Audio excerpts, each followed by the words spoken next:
Lord's के मैदान में भले ही रिजल्ट इंडिया के फेवर में नहीं आया, लेकिन एक बार फिर से रविंद्र जडेजा ने बता दिया कि वो क्यों नंबर 1 ऑलराउंडर है। मतलब आप जब इस मैच को देख रहे थे तो जिस लेवल की एंजाइटी में हर एक इंडियन फैंस था, वो कभी भी एक्सपीरियंस नहीं कर सकता वो चीज ओडीआई में, वो कभी भी एक्सपीरियंस नहीं कर सकता वही सेम एंजाइटी टी20 में। आप सोचो कि एक पूरा सेशन खत्म होता है, रन्स पड़ते हैं सिर्फ 50, विकेट गिरती है सिर्फ एक, बहुत सारी डॉट बॉल जारी होती है, फिर भी आप अपने फोन से चिपक कर खड़े रहते हो, बिकॉज आपको पता है कि यार यही वो सेशन है जो पूरे 5 दिन को डिफाइन करेगा। और जडेजा ने अपनी मेहनत से एक बार फिर से बता दिया कि क्यों हम कहते हैं लॉन्ग लिव टेस्ट क्रिकेट, क्यों हम कहते हैं कि भैया टेस्ट इज बेस्ट। क्योंकि आप देखो आज इंडिया बस थोड़े से मार्जिन से पीछे रह गया। जिस तरह से जडेजा ने आज बल्लेबाजी करी, आप सोचो कि जायसवाल, राहुल, करुण नायर, शुभमन गिल, ऋषभ पंत, सुंदर, इन सब की नंबर ऑफ बॉल्स को आप मिला लोगे, उससे भी ज्यादा अकेले जडेजा ने खेली है।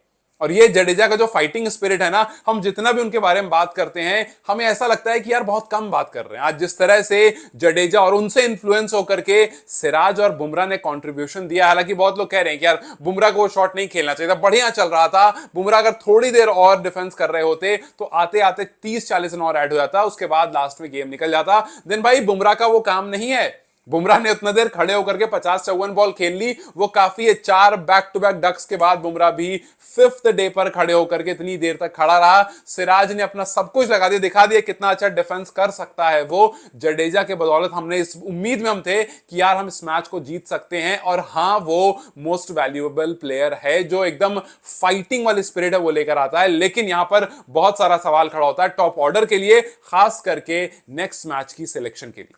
भाई जडेजा आकर के 181 बॉल खेल रहे हैं, बुमराह आकर के 54 बॉल खेल रहे हैं। जैसे मैंने कहा कि 4 कंसेक्यूटिव डक के बाद 5th डे की पिच पर सिराज आकर के 30 बॉल खेल रहे हैं। और आप सोच रहे हो कि यार थोड़ा सा और हो जाता, थोड़ा सा और तब होता जब पिछले मैचेस, पिछले इनिंग्स में कुछ अलग हुआ होता, थोड़ा और तब होता जब आपका टॉप ऑर्डर कुछ और करता। बीइंग वेरी ऑनेस्ट, ये रन चेस जो है ये ऋषभ पंत का था। ऋषभ पंत से मेरा मतलब है कि ये काम ऋषभ पंत अगर रहते तो बड़ी आराम से कर लेते और इंडिया यहां तक नहीं आता, बिकॉज उनके पास एक ऐसा काउंटर अटैकिंग गेम है जिससे सब ओपोनेंट डरता है। आप सोचो जिस टाइम पर ऋषभ आउट हुए, ये जो आपको पिक्चर्स दिख रही हैं ये ऋषभ के आउट होने के बाद इसलिए निकल कर आई क्योंकि सबको पता था कि भाई ये खड़ा रहेगा ना तो आपको सेशन ऐसा नहीं दिखता, आपको वही गाबा वाली इनिंग दिखती जहां पर एक टाइम पर लगता कि यार ऋषभ चलो ठीक है धीरे धीरे बढ़ रहा है, धीरे धीरे बढ़ रहा है, लेकिन वो एकदम से गेम लेकर के हाथ से निकल जाता। और ये बात स्टोक्स को भी पता थी, ये बात आर्चर को भी पता थी कि भैया ये बंदा खड़ा रहेगा तो ये बंदा काम जो है पूरा खराब कर सकता है। एक तरफ जडेजा और एक तरफ पंत, ये मैच 2 घंटे पहले खत्म हो जाता। लेकिन हमारे ऊपर वाले बैटर्स जो हैं उन्हें समझना पड़ेगा, जायसवाल को समझना पड़ेगा कि भाई उनकी विकेट कितनी ज्यादा क्रूशल है, करुण नायर को समझना पड़ेगा कि शायद अब हो गया, क्योंकि मुझे नहीं लगता इसके बाद अब गौतम गंभीर उनको जगह देंगे। हालांकि एक बात सही है कि करुण नायर की पोजीशन जो है वो नीचे है, करुण नायर की अपनी पोजीशन 5th 6th है, उनको 3rd नंबर पर खिला खिला के कुछ खास वैसे भी नहीं होना था, बिकॉज इवेंचुअली आपको उनको वहां पर रखना नहीं था। बट ठीक है, मतलब आपने उनको मौके दिए, आपने उनको मल्टीपल चांसेस दिए, 3 मैच 6 इनिंग, और शायद इतना काफी होता है बिकॉज एक 3rd पोजीशन के लिए स्पेशलिस्ट बल्लेबाज जो है वो बैठा है, तो वो आकर अगर खेले, अगर वो 1-2 मैच टाइम भी ले एडजस्ट होने, वैसे ज्यादा कुछ बचा नहीं है, 2 ही मैच बच रहे हैं, बट अगर अभी भी हमारे पास चांस है कि हम इस सीरीज को कम बैक कर सकते हैं। आप सोचो कि पहला टेस्ट मैच भी ऐसा था जो बिल्कुल हमारा था, लास्ट डे पर आकर के वो हमसे लेकर चले गए, आखिरी दिन में 350 रन उन्होंने मार दिए थे फर्स्ट मैच को चेज करते हुए, फर्स्ट मैच के फाइनल डे में। सेकंड मैच ठीक है, हमने बहुत कॉम्प्रिहेंसिव विक्ट्री करी, 3rd मैच में ये मैच भी काफी हद तक हमारा था, बस कल का आखिरी का जो आधा घंटा था जहां पर हमने 3 विकेट खो दिए, और आज तो खैर टॉप ऑर्डर एकदम यूं ही झड़ करके चला गया। अगर जडेजा नहीं होते तो मतलब जडेजा को आज देख करके उनके लिए रिस्पेक्ट और बढ़ गई। एमएस धोनी ने जो कहा था ना कि बहुत सही कहा था कि भाई सर जडेजा है वो, और वाकई वो सर जडेजा है, जो फाइटिंग स्पिरिट उन्होंने दिखाई। और ये बात बेन स्टोक को भी पता थी, क्योंकि आप देखो मैच खत्म हो गया, जडेजा मतलब आउट नहीं हुए, सामने से सिराज आउट हो गए, उसके बाद बेन स्टोक ने आकर के सिर्फ जडेजा को गले लगाया। ठीक है, नॉर्मल आप आगे से करते हो, बट जडेजा को उन्होंने पूरी झप्पी दी, बिकॉज उनको पता था यार कितना मुश्किल था। बेन स्टोक ने भी हेडिंगली में एक बार ऑस्ट्रेलिया के खिलाफ कुछ इसी तरह का मैच सिंगल हैंडेडली जिताया था, आज वो काम हो जाता। ठीक है, हर बार सब कुछ नहीं होता है, बट बेन स्टोक को ये बात पता थी कितना मुश्किल है ये करना, और किस तरह से जडेजा एक एंड से खड़े होकर के बैक टू बैक वो पूरा ओवर खेलना, 4 बॉल 5 बॉल पर जाकर के सिंगल देना, बुमराह आकर के सिंगल 1 बॉल खेलते, या फिर उस पर सिराज आकर के 1 बॉल खेलते, और फिर वापस से उसी को रिपीट करना। एक को उनका डिसमिसल हो गया था, लेकिन वो इंपैक्ट आउटसाइड स्टंप था, तो वहां पर वो बच गए, वरना हम और पहले मैच को जो है वो लेकर के निकल चुके होते। सो ये टेस्ट क्रिकेट की ग्रेटनेस है, ये आपको रविंद्र जडेजा की ग्रेटनेस है, और इस पर आगे अगर कुछ काम करना है तो इंडिया को समझना पड़ेगा कि भाई हम 192 चेस डाउन नहीं कर पाए। यस, पिच जो है वो पहले मैच वाली लीड्स वाली पिच नहीं थी, बट स्टिल 192 लास्ट इनिंग में चेज करना था। जिस तरह का हमें स्टार्ट मिला था, हमने 387 जब हमारे सामने रखा हुआ था, हम नहीं कर पाए। हमने एग्जैक्टली उतना ही रन करके उनको दे दिया। और यस, बहुत लोग ये बात भी कह रहे हैं कि यार ऋषभ पंत का वो जो रनआउट था ना पिछले वाले मैच का, वहां पर पिछले वाले इनिंग का, वहां पर गड़बड़ी हो गई। सो यार ठीक है, वहां पर गड़बड़ी हुई, लेकिन आप एक विकेट पर पूरा 20 विकेट, मतलब 20 विकेट एक तरफ और एक ऋषभ पंत का रनआउट एक तरफ, मतलब ऐसे ये कोई जस्टिफिकेशन नहीं हुआ कि आप एक बल्लेबाज को कह रहे हो कि यार अगर पंत वहां पर रनआउट नहीं होते, या फिर केएल राहुल को ये बात निकल रही। इनफैक्ट शुभमन गिल से भी बात पूछी गई पोस्ट मैच के, वो केएल राहुल ने जो किया, क्या वो सेल्फिशनेस थी उनकी कि उन्होंने कहा कि भाई लंच से पहले मैं सेंचुरी कंप्लीट कर लूं।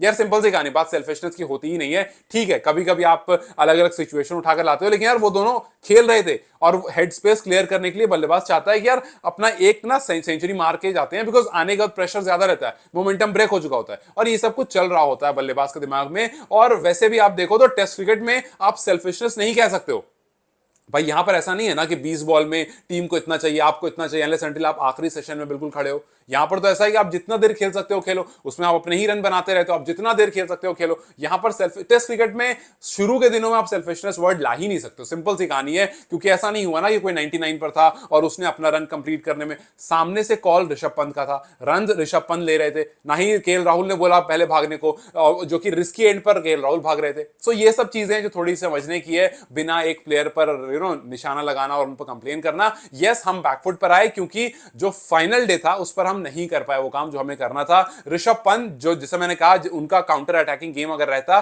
तो इंडिया इस मैच को निकाल लेता, लेकिन वो आउट हो गया, आर्चर की बहुत सी बॉल पर बोल्ड हो गए। तो उसके बाद इंडिया बस जूझ रहा था, बस लेकर चल रहा था कि काश ऐसे ऐसे करते करते हम पहुंच जाएं। बट एक नया गलती होनी होती है, और वो एक गलती हुई, और फिर उसके बाद हम वहां से चले गए। बुमराह ने एक शॉट खेला, सिराज का तो खैर वो काफी ज्यादा हार्ड लग रहा, बॉल जो है वो बैकस्पिन होकर के स्टंप पर आ गई। बट यस, जिस तरह से हमने बल्लेबाजी करी, 82 फॉर 7 गिरना, ये गौतम गंभीर के लिए बहुत सारे सोच का वो खड़ा करता है कि भैया 82 फॉर 7 क्या करना है, प्लेयर को चेंज करना है, करुण नायर को रखना है तो क्या उनको नीचे खिलाना है, बिकॉज 6 पोजीशन उनकी है, आप 5th 6th खिलाओ उनको, ऊपर लाओ किसी और को, और नहीं तो फिर आप उनको बोल दो कि भैया हो गया, we give you enough chances, अब आप यहां से अपना देख लो रास्ता।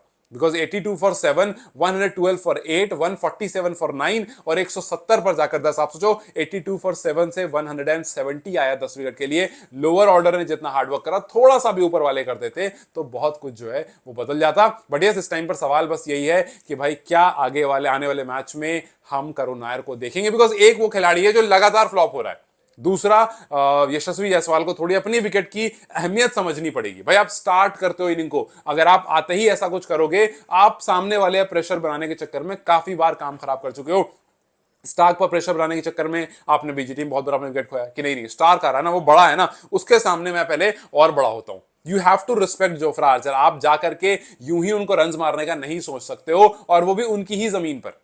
तो आपको थोड़ी सी रिस्पेक्ट सामने वाले को करना पड़ेगा, और फिर उसका धीरे धीरे जाने का we have seen you scoring tons of run, तो आप वो कर सकते हो। बट यहां पर थोड़ा सा इस बात को समझने की जरूरत है कि आप अगर जाते ही सोच रहे हो कि भाई आया ही हूं मैं और अभी से दिखा दूं इनको बेसबॉल की, बेसबॉल क्या होता है, और जैसबॉल जो हमारा जो ऑब्वियसली दिमाग में चलता है कि भाई जैसबॉल, जब भी ये जायसवाल रन मारते हैं तो हमेशा जैसबॉल करके बात करते हैं। ठीक है, that is all good, we always praise you for that, लेकिन इस तरह का स्टार्ट, और वो भी जब टीम को आपकी बहुत ज्यादा जरूरत है, इज नॉट वेरी गुड। तो यहां पर जायसवाल को थोड़ा समझना पड़ेगा, और शुभमन गिल वी होप कि जिस तरह से पहले 2 मैचेस रहे, अगले मैच में कुछ वैसा कमबैक हो। Karun Nair, high time to think के करुण नायर की पोजीशन पर क्या कुछ करना है। हर मैच में केएल राहुल या फिर ऋषभ पंत पर हम नजर गड़ाकर नहीं बैठ सकते। चलो, होपिंग के कुछ चेंजेस अगले मैच में मिलेगा, खास करके नंबर 3 पोजीशन वाला चेंज जो है वो जरूर हमें देखने को मिल सकता है। खैर, आपके हिसाब से क्या कुछ चेंज अगले मैच में आना जरूरी है, बिकॉज जिस तरह से हर मैच में हम राहुल, पंत, जडेजा पर आकर के रुक जा रहे हैं, और फिर पहले 2 मैचेस में शुभमन गिल,